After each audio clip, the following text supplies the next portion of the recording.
नमस्कार मित्रांनो, या नवीन इन्फॉर्मेटिव्ह आणि मनोरंजक व्हिडिओमध्ये पुन्हा एकदा आपलं स्वागत।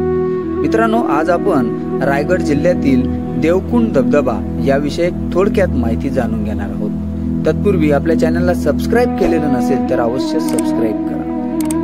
मित्रांनो, रायगड जिल्ह्यातील देवकुंड धबधबा हा महाराष्ट्रातील लोकप्रिय धबधबा आहे। या धबधब्याप्रमाणेच येथे असलेल्या नदीवरील झुलता पूल देखील पर्यटकांना आकर्षित करतो।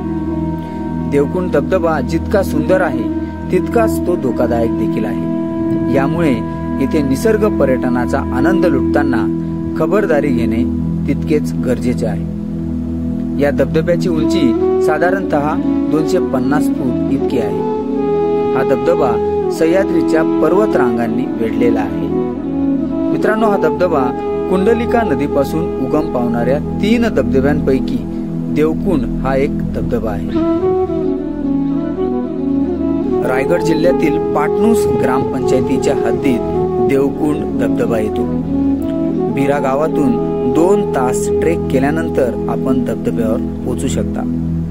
हा धबधबा मुंबई पासून सुमारे 130 किलोमीटर अंतरावर असून या प्रवासासाठी जवळपास 4 तास लागतात, तर पुण्यापासून हा धबधबा 100 किलोमीटर अंतरावर आहे। जंगलातून पायपीट केल्यानंतर नदीवर असलेल्या या झुलत्या पुलावरूनच धबधब्यापर्यंत आपल्याला जाता येते। हा पूल पार करणे म्हणजे अत्यंत थरारक अनुभव आहे, त्यामुळे काळजी घेऊनच आपण या ठिकाणी गेलं पाहिजे। तर मित्रांनो, रायगड जिल्ह्यातील देवकुंड धबधबा याविषयी थोडक्यात माहिती आपल्याला कशी वाटली कमेंट मध्ये नक्की सांगा। जर आमचा व्हिडिओ आवडला असेल तर आमच्या चॅनलला अवश्य सबस्क्राइब करा। भेटूया अशाच नवीन इन्फॉर्मेटिव्ह व्हिडिओमध्ये। तोपर्यंत धन्यवाद। जय हिंद, जय महाराष्ट्र।